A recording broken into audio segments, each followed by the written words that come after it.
This presentation is a summary of the study conducted by NEDA with technical assistance from JICA. The goal of the study is to formulate a roadmap to improve the traffic and transport situation in the Greater Capital Region. This study is done in collaboration with DOTC, DPWH, MMDA, and other stakeholders.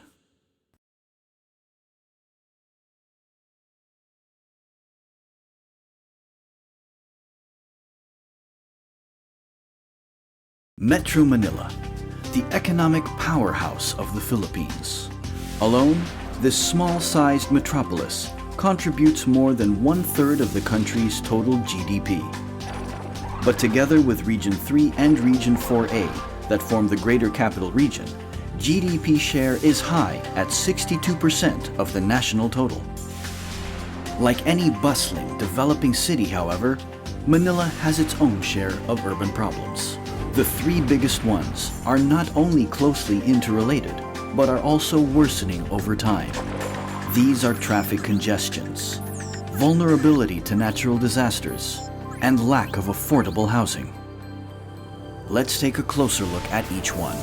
In the past, traffic congestion is concentrated only during a few hours in the morning and in the afternoon. But today, traffic congestion is everywhere throughout the day, from as early as 7 in the morning up until 9 or 10 in the evening.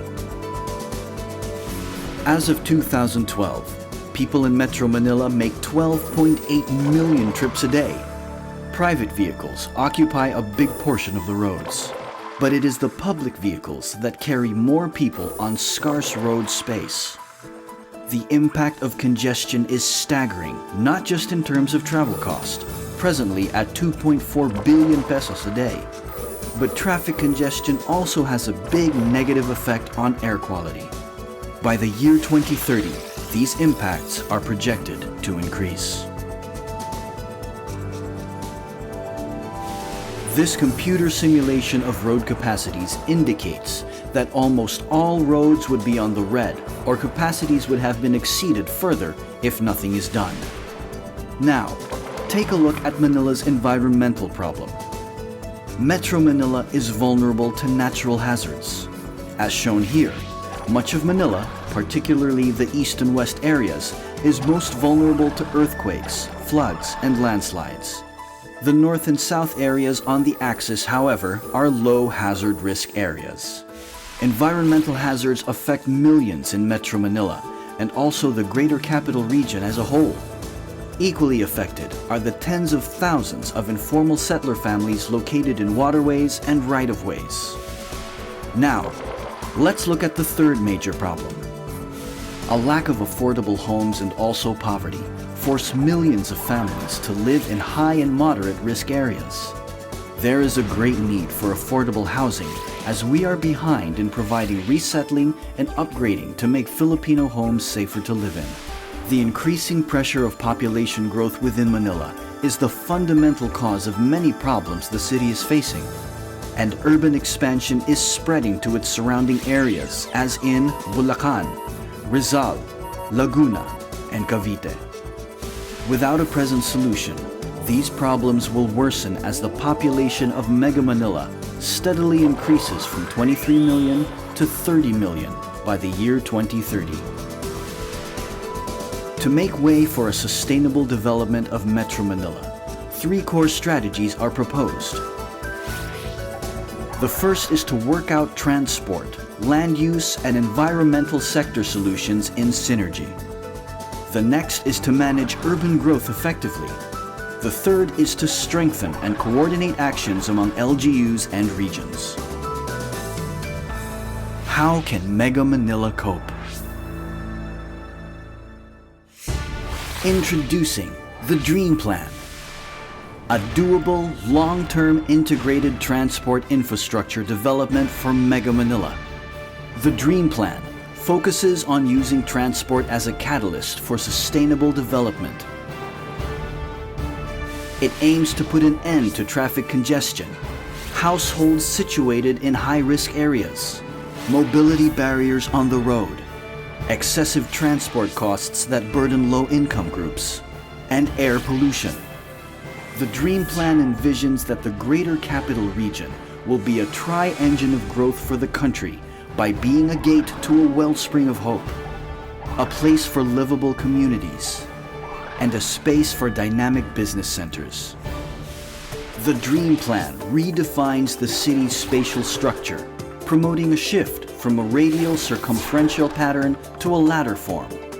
This will guide and support urban expansion on a north to south orientation, thus avoiding high-risk areas. The dream plan also shifts away from a monocentric development strategy where Manila is the central hub, to a polycentric strategy where suburban areas with sub-centers will be developed in Region 3 and Region 4A. Then, Metro Manila, Region 3 and Region 4A will be better connected. GCR is broadly classified into 5 socio-economic clusters. Metro Manila. The North Regional Growth Center comprising Clark, Subic, and Tarlac, which will form the new urban core with the development of Clark Green City and Gateway Port and Airport. The South Regional Growth Center comprising Batangas, Lipa, and Lucena, which will also be a new urban core in the south with the Gateway Port. And the provinces surrounding of Metro Manila, including Bulacan, Cavite, and Laguna, which will host new towns. The 5 clusters will be connected with competitive transport backbone, such as expressways and mass transit rails. Bulacan, Cavite, and Laguna will accommodate informal settler families from high-risk areas and those in need of affordable housing in the new urban areas to be built. This population and socio-economic activities will be accommodated in a balanced manner, contributing to the decongestion of Metro Manila. Existing urban areas will be retrofitted and integrated with improved public transport system. This includes port areas, waterfront, and NAIA, among others.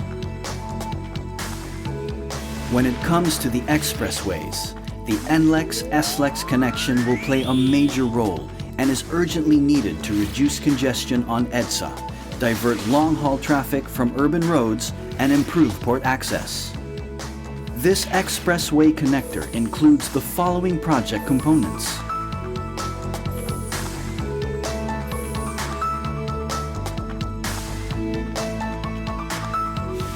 Together with other expressways, the expressway network will further attract urban and intercity traffic away from congested at-grade roads. These expressways are developed with users who are willing to pay for congestion-free service. Another important transport intervention is the high-quality and high-capacity suburban rail systems. These are the North-South Commuter Rail and the Mega Manila Subway. The suburban rails will strengthen the connectivity between Manila and its neighboring regions, while serving as the guiding path for developing new urban centers and residential zones, where people are provided with affordable housing and better living environment and commuting services. The elevated North-South Commuter Rail will stretch 91 kilometers from Malolos to Calamba, using the PNR right-of-way, and will open up to a future extension to Clark. The North-South Commuter Rail will have no level crossings at main roads, thus allowing the creation of at-grade urban roads. Land use will be connected and new development opportunities will emerge at and around stations. The Mega Manila Subway will be built to stretch from San Jose del Monte to Dasmariñas in rapidly developing areas. The new subway will dramatically improve mobility and accessibility along EDSA and other roads, and promote north-south urban growth and new land development. When it comes to integrating suburban rails and development of new towns, Japan has a lot of experience we can learn from. One is the Kashiwanoha Smart City along the Tsukuba Express Rail. Another is the Tokyo Tama Denentoshi along the Tokyo Denentoshi line. Both new towns and suburban rail were developed by private sector alone. Do opportunities for a large-scale new town development exist for Mega Manila? The answer is yes. The public and private sectors own large properties on the north and south axis of GCR. There is active development of subdivisions. The law also provides that 20% of total project cost or area be allocated for low-cost housing. The Dream Plan will use the public-private partnership model, where the government will develop the north-south commuter rail and access roads and provide basic infrastructure and public service, while the private sector will develop affordable housing, commercial, industrial, education, and recreational projects. This can answer the estimated demand of 5 to 10 new towns for 1 to 2 million households.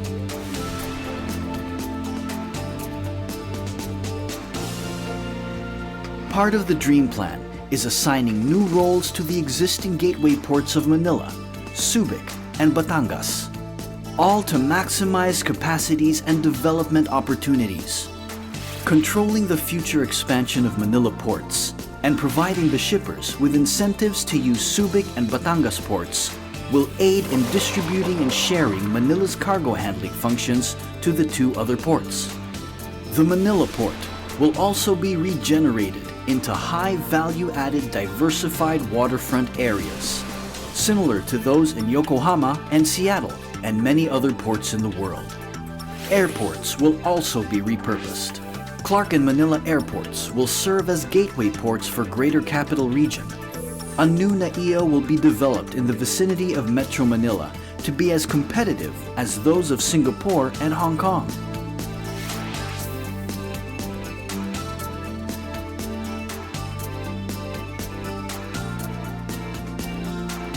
The existing NAIA will then be closed and converted into the new Central Business District.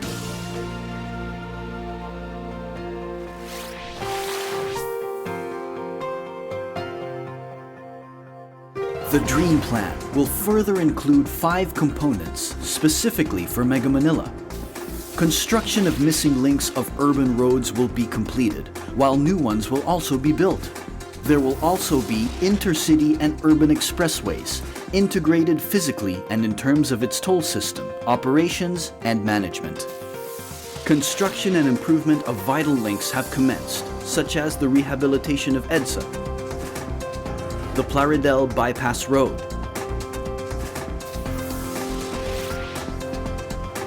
the Anghari SLEX Link, Skyway 3, NAIA Expressway, and Star Expressway, and many more are already in the pipeline.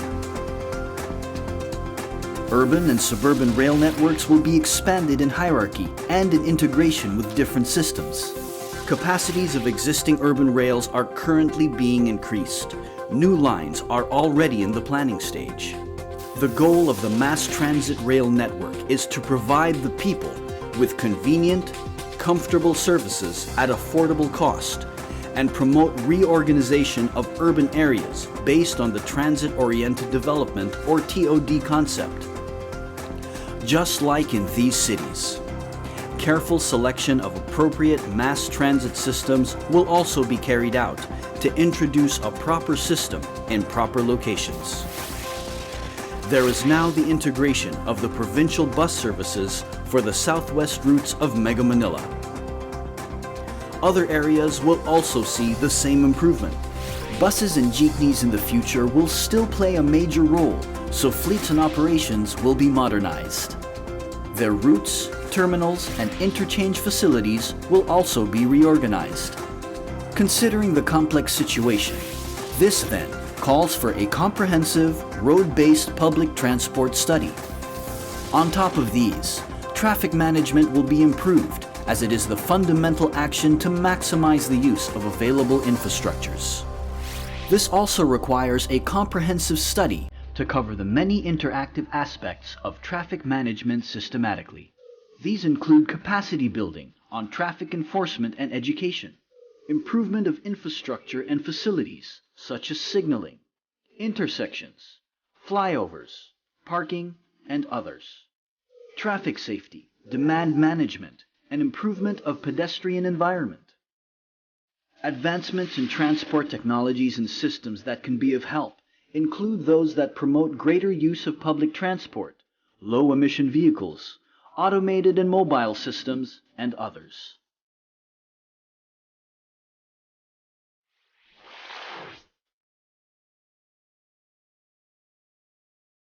Manila will see positive impacts, especially on road traffic, as more roads will be freed up from congestion. Significant impacts outstriding investment costs will be realized economically, financially, socially, and environmentally by the year 2030. Without traffic congestions, people can reach farther areas much faster than today. We've always had the plans. We've always had the go signal. Now, funding is no object. The estimated budget envelope for transport investments can cover the short-term plans and can be managed for the medium and long-term plans. For example, the total dream plan cost of 2.4 trillion is well within the national transport budget envelope of 4.8 trillion pesos. The short-term program of 520 billion is also within that of the 539 billion pesos budget. Manila was once a well-planned, progressive, mass transit-based region. Its urban area was well laid out for a population of 300,000.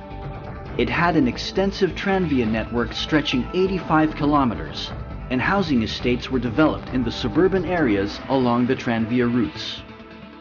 This was purely a private sector initiative. 40% of the travel demand was met by the tranvia and supplemented by a large number of calesas. Pedestrian space was provided and traffic management was also in place. Compact and transit-oriented urban area was then already a reality. We don't have to look far. Our own history provides a model for a better future. Let's continue pursuing our dreams.